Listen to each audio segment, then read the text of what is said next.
component number 2, step number 2, stage number 2 for meditation is opening. If you, when you start reading on meditation, if you start doing research on it, you start listening to guided meditations, you start meeting with people who are meditating or join meditation groups, you will invariably hear the phrase, open your heart and mind. What does that mean? It's bullshit.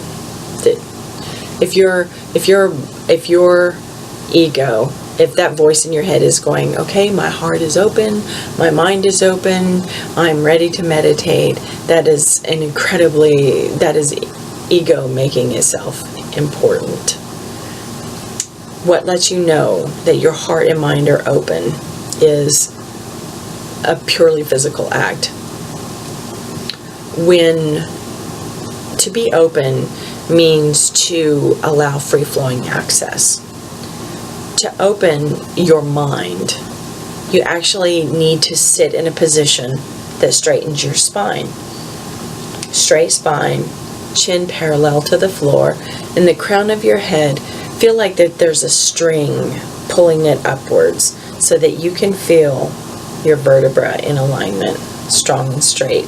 That allows energy, impulses, and information traveling from your brain to your body and from your body to your brain, free-flowing access. A straight spine equals an open mind. Open your heart. How do you open your heart? Opening your heart, look at how your shoulders are right now. Are they hunched? Are they crunched over? Typically when somebody's protecting their heart, body language is one of the, like learning body language, you will learn how to read how you subconsciously feel. Don't worry about reading somebody else's body language. Learn to read your own. When you sit with your shoulders hunched over, you are in some way trying to protect your heart. Whether from being hurt, from being trampled on, whatever. In order to open your heart and to allow love to come in and out freely, you need to sit with your shoulders. You roll back and down. You straight spine, shoulders back and down, and feel that expansion across your chest. It lets you know your heart is wide open. This can be really, really uncomfortable for some people. The more you've been hunched over, the more you've been closed, the more you've been hurt, and the more you fear being hurt, the more closed you are. And opening, getting straight, getting open, can be really physically uncomfortable. It can be mentally very uncomfortable.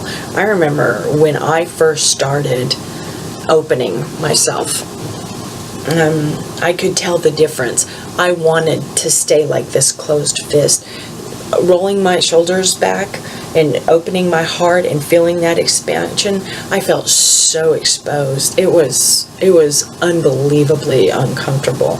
And sitting with a straight spine, I would ache. Like all the different parts of my body would ache because, number one, first and foremost, all the muscles, tendons, and ligaments were used to being in that crunched up position.